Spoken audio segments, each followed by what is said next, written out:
išskirti šitą jaunimo vartojimo žargonus? Žinot, aš tiesą sakant, šiuo metu nelabai turiu laiko. Dabar tiesiog aplinkui daugybė žmonių triukšmo išėjus. Nelabai galiu dabar. Mes trumpai gal kokias 3 minutės. Galite. Gerai. Atsiprašau, iš anksto šitie žodžiai gali pasirodyti, sakiniai gali būti vulgarus. Čia aš tik skaitau iš popieriaus lapo. Pirmas klausimas. Ar jūs pyderas? Nu, ne.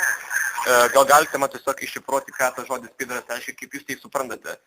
Mes tiesiog bandom surašyti, kaip jaunimas suprantate. Pedasilas? Pedasilas jūs turite vienyti tas žmogus, kuris tvirkina jaunus vaikus. Taip, supratau. Aš kitas puslapis.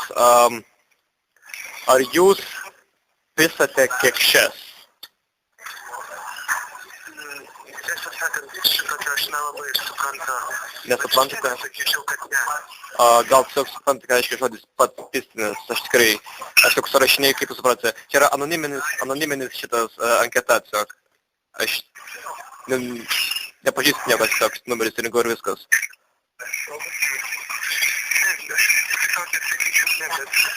Nežinau, prasmės negalėčiau pasakyti. Negalėtum pasakyti prasmės. Nebūtinai su sakinio prasmės, galite po žodžiui.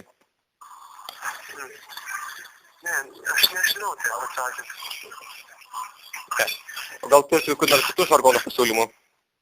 Bet nelabai iš tikrųjų. Nelabai. Ne iš tos kultūros, kur nuolat žargonų šnekėtų. Tuo čia parėjo mano kolega, jis man davė dar vieną lapą, čia parašyta